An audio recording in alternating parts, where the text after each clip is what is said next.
बिस्मिल्लाहिर्रहमानिर्रहीम। अस्सलाम वालेकुम। आज के लेक्चर में हम फीडबैक इनहिबिशन को डिस्कस करेंगे। फीडबैक कहते हैं रिस्पॉन्स को, किसी भी रिएक्शन के रिस्पॉन्स में जो एक जवाब होता है, जैसे कि किसी क्वेश्चन का आंसर होता है, सेम इसी तरह फीडबैक हम किसी रिस्पॉन्स को कहते हैं। और इनहिबिशन का मतलब है रोकना, किसी भी चीज़ के रोकने के लिए जो रिस्पॉन्स होता है उस प्रोसेस को हम फीडबैक इनहिबिशन कहते हैं। और लास्ट लेक्चर में हमने एंजाइम इनहिबिटर्स को डिस्कस किया था। सो अगर आपने वो लेक्चर नहीं देखा तो आपको ये लेक्चर समझ में नहीं आएगा। सो आप इस वीडियो के एंड स्क्रीन पे भी वो लेक्चर देख सकते हैं एंजाइम इनहिबिटर्स वाला, या फिर आप प्लेलिस्ट पर जाकर जो है वो एंजाइम इनहिबिटर्स वाला टॉपिक सर्च करके देख सकते हैं। सो एंजाइम इनहिबिटर्स जो हैं वो क्या करते हैं, एंजाइम की कैटालिटिक एक्टिविटी को रोक देते हैं। सो इसी तरह जो है वो यहाँ पर एक टाइप ऑफ एंजाइम इनहिबिटर है जो यूज़ हो रहा है, रिवर्सिबल नॉन कम्पिटिटिव इनहिबिटर। ये एक टाइप है, रिवर्सिबल नॉन कम्पिटिटिव इनहिबिटर एक एंजाइम इनहिबिटर की टाइप है जो एक फीडबैक इनहिबिशन देगी और एंजाइम के कैटालिटिक एक्टिविटी को रोकेगी। तो कैसे ये प्रोसेस होगा आज हम डिटेल से डिस्कस करेंगे। When the activity of an enzyme is inhibited by its own product is called its feedback inhibition.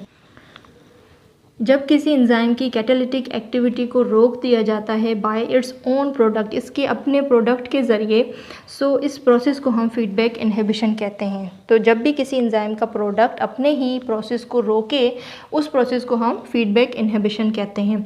सो यहाँ पर एक एग्जांपल दी हुई है, आप कोई भी एग्जांपल ले सकते हैं। एंजाइम जो है वो मेटाबॉलिक एक्टिविटीज़ कर रहा होता है हमारी बॉडी के अंदर किसी भी हिस्से में, या फिर डाइजेशन का प्रोसेस हो या सेलुलर रेस्पिरेशन का प्रोसेस हो, कोई भी प्रोसेस हो सकता है हमारी बॉडी के अंदर जिसके अंदर एंजाइम अपना मेटाबॉलिक एक्टिविटी परफॉर्म कर रहे होते हैं। सो ये एक एंजाइम है जिसका एक्टिव साइट है राउंड शेप में, और इसका एक एलोस्टेरिक साइट है जो कि एक त्रिकोण शेप का है।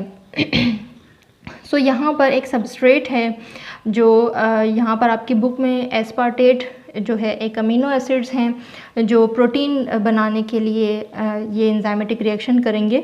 सो ये कोई भी सबस्ट्रेट हो सकता है, ज़रूरी नहीं है कि एस्पार्टेट ही हो, बट कुछ ऐसे सबस्ट्रेट हैं जिनकी एंजाइम की कैटालिटिक एक्टिविटी एक एंजाइम के ज़रिए कंप्लीट हो जाती है। किसी सबस्ट्रेट की एंजाइमेटिक एक्टिविटी 2 एंजाइम के ज़रिए या 3 एंजाइम के ज़रिए भी कंप्लीट हो सकती है, यानी कि वो प्रोडक्ट में कन्वर्ट हो सकते हैं। बट यहाँ पर जो है वो ये सबस्ट्रेट जो है 5 एंजाइम की कैटालिटिक एक्टिविटी से प्रोडक्ट में कन्वर्ट हो रहे हैं। सो ये जो राउंड शेप का सबस्ट्रेट है, ये राउंड शेप वाला सबस्ट्रेट इस राउंड शेप वाले एक्टिव साइट के साथ जाकर अटैच होगा, और ये जो एंजाइम है वो अपनी कैटालिटिक एक्टिविटी को स्टार्ट करेगा। सो ये एंजाइम नंबर 1 के ज़रिए जो है ये सबस्ट्रेट ए सबस्ट्रेट में कन्वर्ट होंगे, जो कि एक सबस्ट्रेट एंजाइम सबस्ट्रेट कम्प्लेक्स बनेगा यहाँ पर।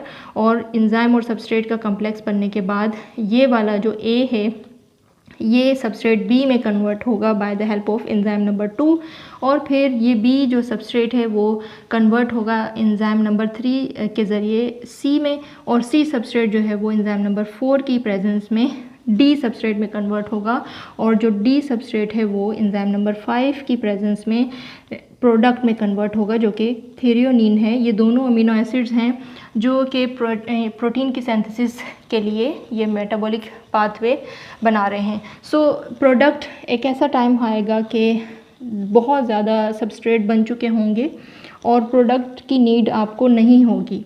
सो क्या होगा कि फिर ये जो प्रोडक्ट हैं, प्रोडक्ट अपने आप को सेपरेट भी कर सकते हैं, अपना शेप जो है वो एलोस्टेरिक साइड की तरह भी बना सकते हैं, या फिर यहाँ पर बना बनाया इसका शेप है, यहाँ पर इसका ट्रायंगल शेप है, त्रिकोण शेप है जो कि इस एलोस्टेरिक साइड के साथ रिजेम्बलेंस करता है। तो ये वाला प्रोडक्ट जो है वो जब ज़्यादा एक्सेस में बन जाए और इस हमारी अंदर मेटाबॉलिक एक्टिविटी के अंदर जो है वो और थ्रेओनीन प्रोडक्ट की नीड नहीं हो, तो ये प्रोडक्ट क्या करेंगे, ये प्रोडक्ट जाएंगे फीडबैक इनहिबिशन देंगे एलोस्टेरिक साइट को। किस तरह, ये अपना जो पार्ट है वो एलोस्टेरिक साइट के साथ जाकर अटैच कर देंगे, जो कि एक फीडबैक इनहिबिशन है, यानी कि एक रिस्पॉन्स है रिएक्शन को रोकने का। तो यहाँ पर एलोस्टेरिक साइट के साथ जब ये प्रोडक्ट अटैच होगा तो फिर ये एक्टिव साइट का जो शेप होगा वो चेंज हो जाएगा, जो कि मैंने लास्ट लेक्चर में डिटेल से समझाया है। सो एक्टिव साइट का शेप चेंज होने से जो है वो ये एंजाइम इस सबस्ट्रेट को दोबारा नहीं कैरी कर सकता है, ये सबस्ट्रेट इस एक्टिव साइट पर बाइंड नहीं होगा, क्योंकि इस एक्टिव साइट का शेप चेंज हो जाएगा due to this allosteric site binding with this product. So ये होने से क्या होगा कि यहाँ पर फीडबैक इनहिबिशन मिल रही है एंजाइम को, ताकि ये एंजाइम जो है वो अपना रिएक्शन स्टॉप कर दे, और ये रिएक्शन स्टॉप हो जाएगा क्योंकि और एंजाइम की और प्रोडक्ट की नीड है ही नहीं बॉडी को, तो फिर और प्रोडक्ट क्यों बने।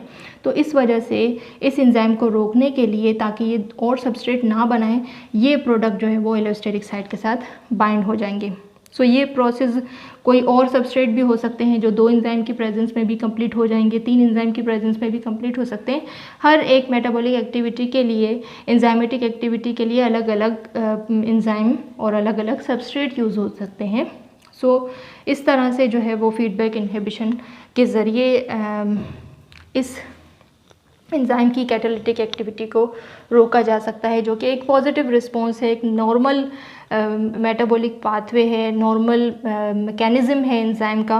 होपफुली कि आपको ये लेक्चर समझ में आ गया होगा, और इस लेक्चर के हवाले से कोई क्वेश्चन है तो आप कमेंट सेक्शन में कर सकते हैं। Thank you so much for watching. अल्लाह हाफिज़।